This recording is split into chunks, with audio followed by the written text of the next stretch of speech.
Support for the Legislative Gazette comes from New York State United Teachers, working to support students, educators, and public schools as the center of their communities through the Public Schools Unite Us initiative, and United University Professions, representing 37,000 academic and professional employees at SUNY campuses and teaching hospitals across New York State. Frederick E. Cole, President, uupinfo.org.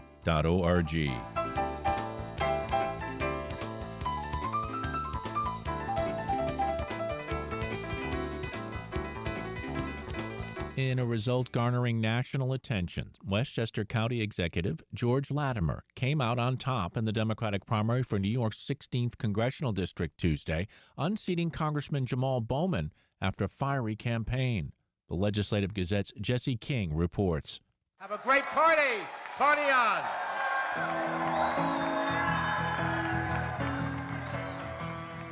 The former state legislator and term-limited county executive beat Bowman with roughly 58% of the vote, according to unofficial results from the State Board of Elections.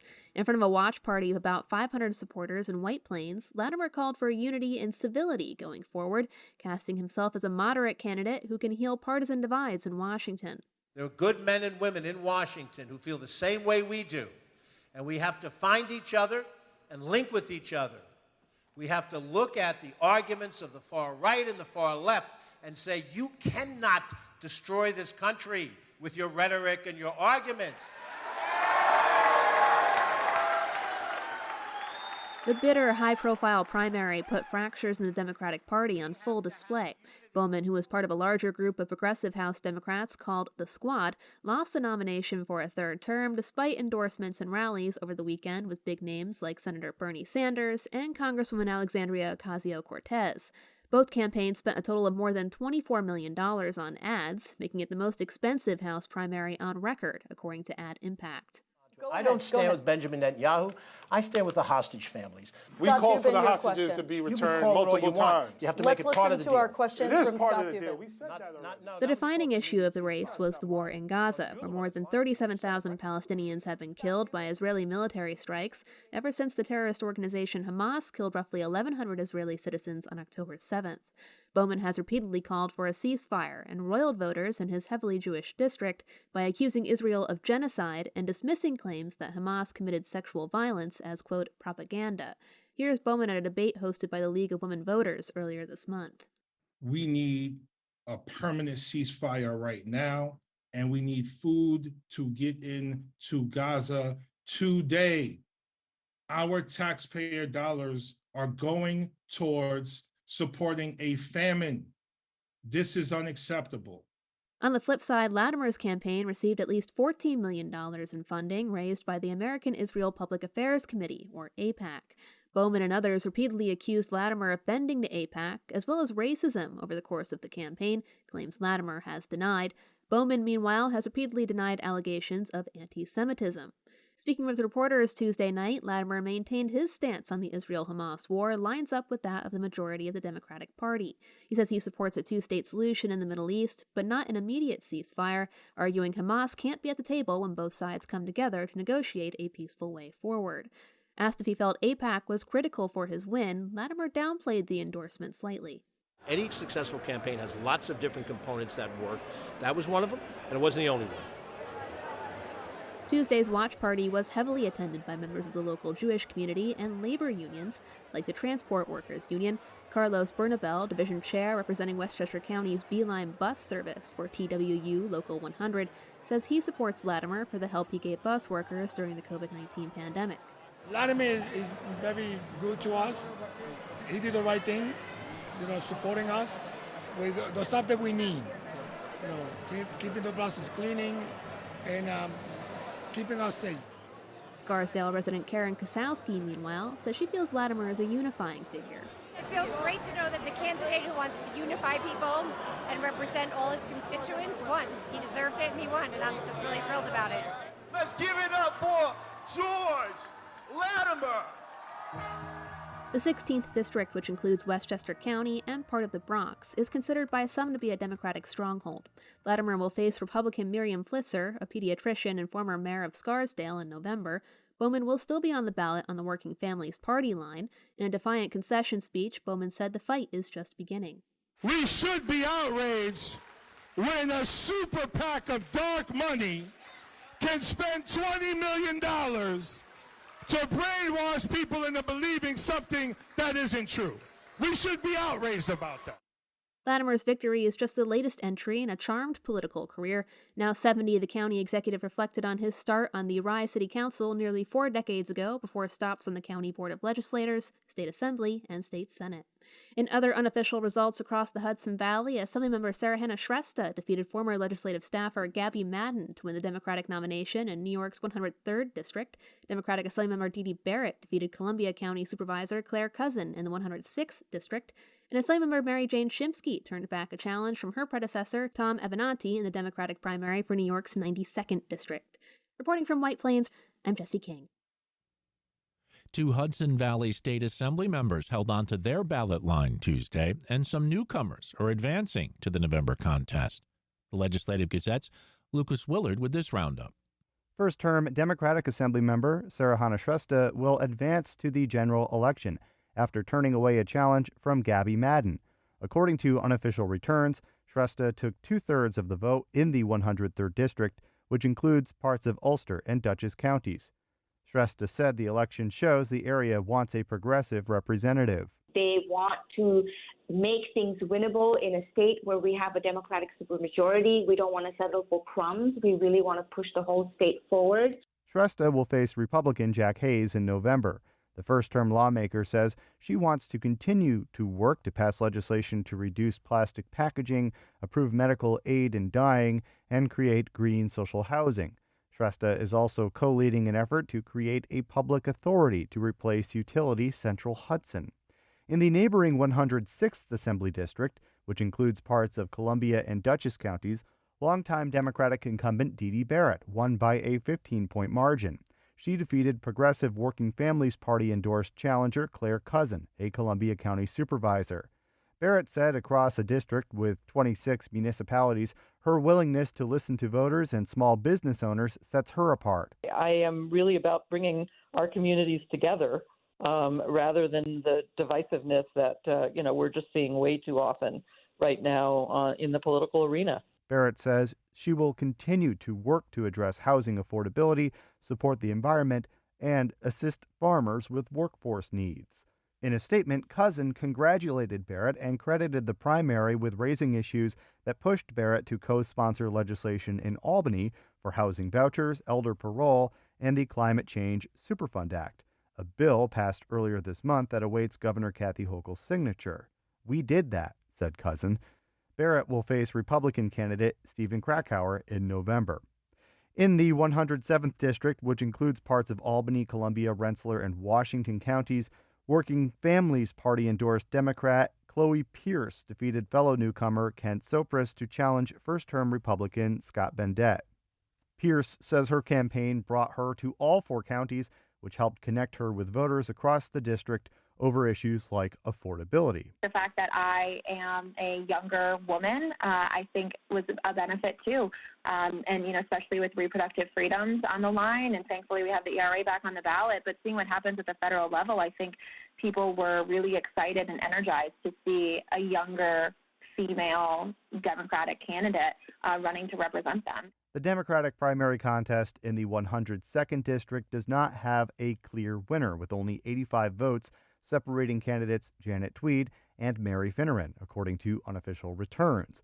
The 102nd District includes Schoharie and Greene counties and parts of Albany, Delaware, Otsego, and Ulster counties. The assembly seat is currently occupied by Republican Chris Tague. For the Legislative Gazette, I'm Lucas Willard.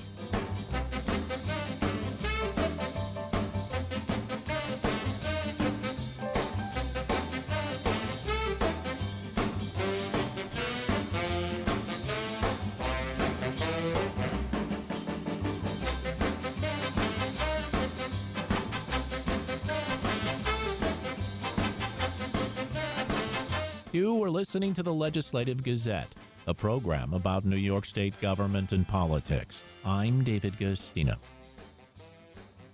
This week, I sat down with State Comptroller Tom DiNapoli. I asked Tom about the financial situation at the MTA, the Metropolitan Transportation Authority, after the governor suspended indefinitely the congestion pricing plan, which would charge drivers entering Manhattan below 60th Street, and this week's vote by the MTA board to indefinitely pause the plan.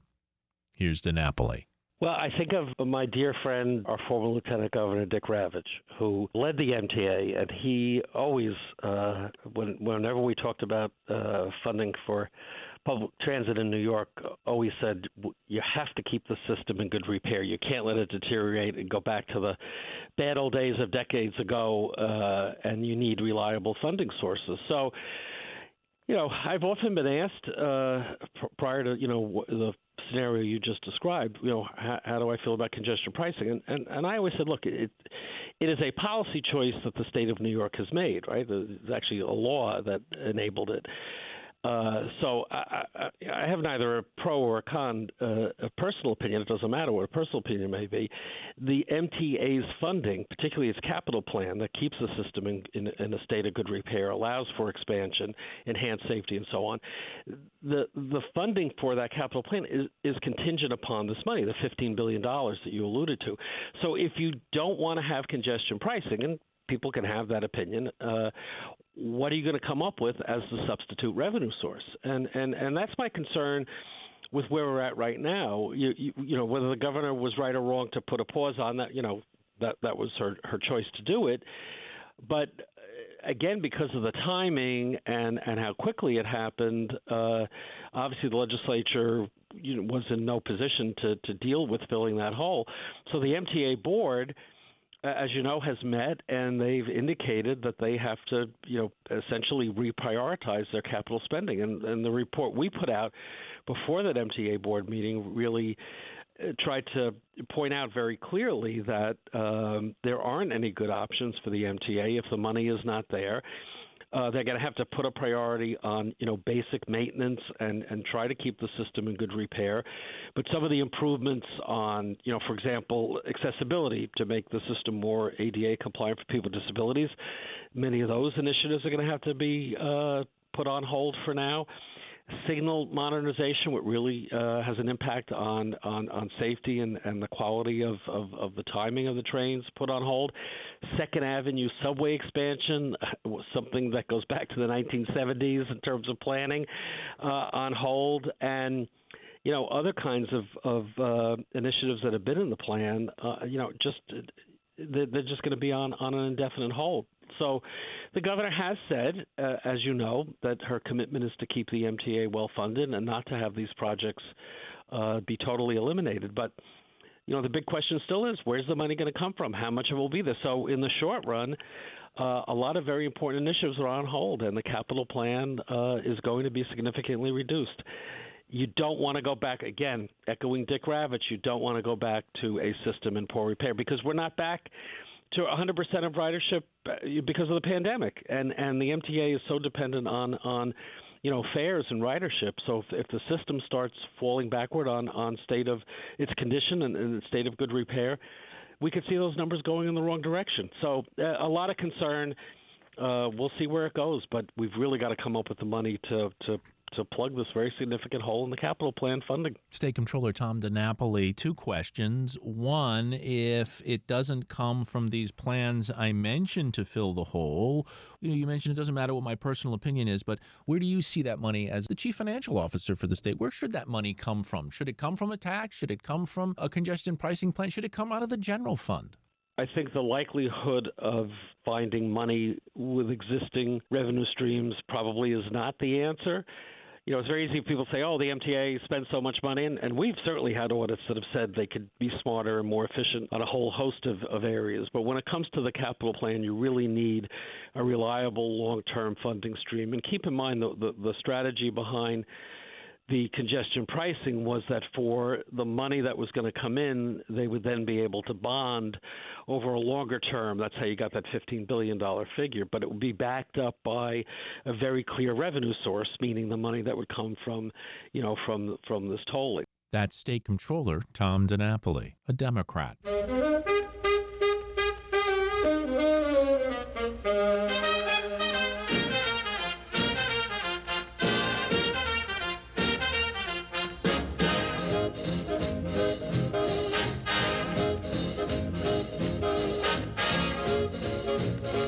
listening to the Legislative Gazette, a program about New York State government and politics. I'm David Gastina.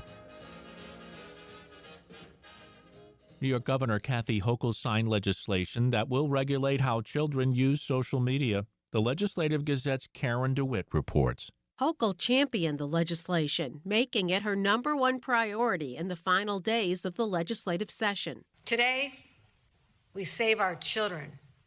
We have heard their cries for help, reminding us as adults that we have a moral responsibility to protect young New Yorkers from harm. The measures make it illegal for big tech companies to use algorithms on the social media feeds of children under the age of 18 and prohibit social media companies from overnight push notifications unless parents consent to the practice. The second law bans the companies from collecting and selling children's personal data without parental permission. Studies have shown that increased use of social media among young people is linked to higher incidence of depression, anxiety, and even suicide. Meanwhile, a new poll by Siena College finds that New Yorkers overwhelmingly agree with the new laws. But Siena pollster Steve Greenberg says those views do not translate into increased support for Hochul among potential voters. They're the worst they've ever been. Right now, 38% of voters view Kathy Hochul favorably. 49% view her unfavorably, underwater by 11 points. It's the largest she's ever been underwater since she's been governor. Greenberg says just 44% approve of the job that Hochul is doing in office, compared to 50% who don't. Those scores are also the lowest she's had since becoming governor nearly 3 years ago. Greenberg says independents are shifting away from Democrats and leaning more toward Republicans. And he says there's a general sense of unease and dissatisfaction on other issues like crime, the influx of migrants into the state, inflation, and the future of democracy. And he says more than half of New Yorkers think the state and the country are headed in the wrong direction. That translates into lack of confidence in the person who's leading the state. They're concerned about a lot of issues, but right now, more than anything, they're cranky, and they don't feel that their needs are being addressed. Democratic President Joe Biden in blue New York is leading his Republican opponent, former President Donald Trump, by just 8 points. Biden won against Trump in New York by over 20 points 4 years ago. Hochul's opponents pounced on the numbers. The New York Conservative Party said in a statement that the poll shows Hochul is a failed governor and that change needs to be made at the White House. In Albany, I'm Karen DeWitt for the New York Public News Network. With the legislative session in the rearview mirror, New York State Assembly Speaker Carl Heastie continued his statewide tour this week in Lake Placid, visiting the Olympic venues in the village. The Legislative Gazette's Pat Bradley was there and filed this report. The state has invested over $500 million over the past 7 years to upgrade the Olympic venues, including the bobsled and luge tracks, ski jumps, and speed skating rink. Olympic Center General Manager Chad Cassidy started the Democratic Speaker's tour at Miracle Plaza, which also hosts the refurbished Olympic Center Museum. It's great to have you here. We appreciate you taking the time to come today.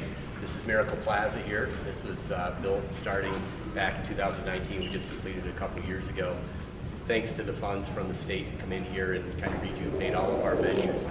Got the scoreboard from the Miracle on Ice game in 1980. Oh, that's that game over here. That's it. That's the actual panel. After taking a few selfies in front of the Miracle on Ice scoreboard, Cassidy then led Heastie upstairs, where the speaker took a virtual ride down the bobsled track. Buckle up. You're going to be going pretty fast here in a second.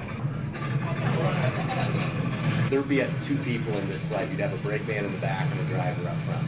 There's 2-person and 4-person. And how fast would I be going? Around probably 65 to 75 miles an hour, somewhere in there. There you go, hit the brakes. It's a good run. Heastie then jumped off the ski jump virtually. You're going to put your feet right up here, hold on both sides, and look right through there. You're going to see what it's like to go off the jumps. Now this is just the practice, right? That's the actual hill, yeah. But it would have snow on it, right? Oh yeah. It doesn't have to all the time, but it. So I've done 2 We things. can probably arrange for you to give it a try for real. A few steps away, Hasty was enthralled watching the video of the 1980 Miracle on Ice game. Greatest moments in sports. Yeah. Got them right here.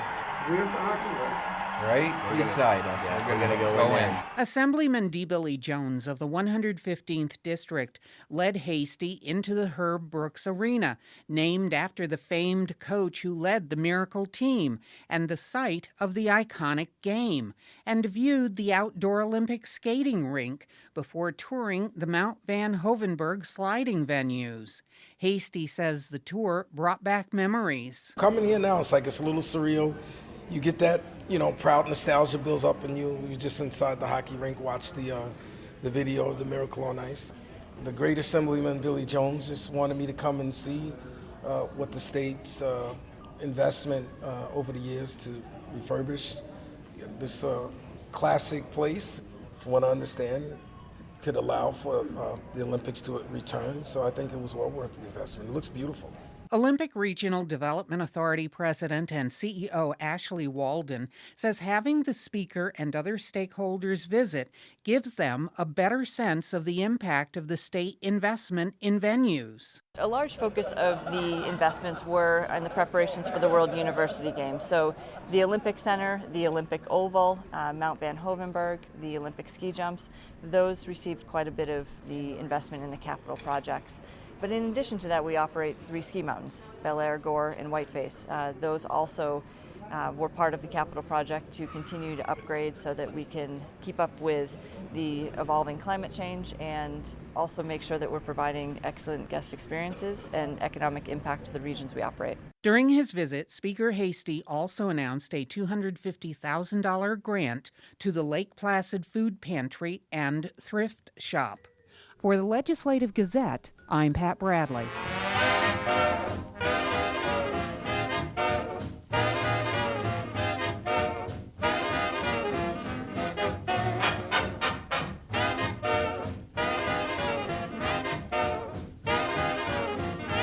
You are listening to the Legislative Gazette, program about New York State government and politics.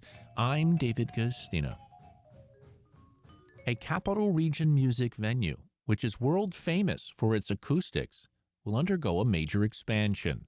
The Legislative Gazette's Samantha Simmons filed this report. The Troy Savings Bank Music Hall will soon be home to the Capital Region Music Hub. The space will feature classrooms and teaching spaces, a new recording studio, and an event space that can hold up to 175 people. The new space, housed below the historic music hall, will keep some of its notable furnishings by incorporating pieces of the bank, such as material once a part of the former teller line. The renovations will preserve the hall's famous acoustics. Troy Savings Bank Music Hall Corporation Executive Director John Elbaum says the renovations will honor the venue's history. The hall has many surprises that they've been offering up to us. We're working with the State Office of Historic Preservation to ensure that we preserve this beautiful historic property. That's very important to us. But at the same time, we have to bring it into the modern age. Elbaum, who has been with the hall since 2011, says the $14.5 million state and private investment will keep the city's downtown vibrant and provide opportunities for underserved communities to participate in the arts. One of the key things that we've been focusing on for the last few years is our educational outreach. So we're working with the local schools as well as Boys and Girls Club, YWCA, and Troy Housing Authority to help bring people who haven't had the opportunity to experience things in this music hall. And we have a whole roster of teaching artists that we've been working with over the last few years going out into the schools. So this will give us a place to do those both within our own building but also in the schools. The nearly century-and-a-half-old creative space will also see HVAC upgrades, expanding its season beyond its current October through mid-May schedule and making the space safer for artists, patrons, and volunteers. Already this year, the venue has hosted 50,000 people, with annual totals expected to exceed 70,000. Mayor Carmela Mantello says expanding its operations builds on her efforts to make Troy more accessible for residents and tourists. Mantello says the city is also working with other community organizations and nonprofits on cultural equity. The Historical Society, the Public Library, the Troy Public Library, ARPA monies have gone into not just our parks, but many of our nonprofits. And, many of those nonprofits need that leverage. So even if we're, a small partner to a large partner, the beauty is they're partnering the ARPA monies and using them as leverage toward, federal, state, and local and private other dollars. Daniel J. Hogarty Jr. is the retired president and CEO of the former Troy Savings Bank. The bank, which moved to its 2nd Street location in 1870, has been vacant for more than a decade. Speakers at Tuesday's announcement credited Hogarty with keeping the music hall alive. Hogarty says when the bank moved to a public company in the late 1900s, he was concerned that potential buyers wouldn't preserve the venue. So what I did was I created this building into 2 condominium units. One was the music hall, which we put into a foundation, and the other was the bank condominium. And then we created actually a 3rd foundation, which we used some of the proceeds from the public offering, known as the Troy Savings Bank Charitable Foundation, to provide the funds to support the musical. Hogarty says the foundation has provided nearly $15 million in funding to preserve the hall since 1994. Renovations are expected to begin this summer and be finished by the end of 2025. For the Legislative Gazette, I'm Samantha Simmons.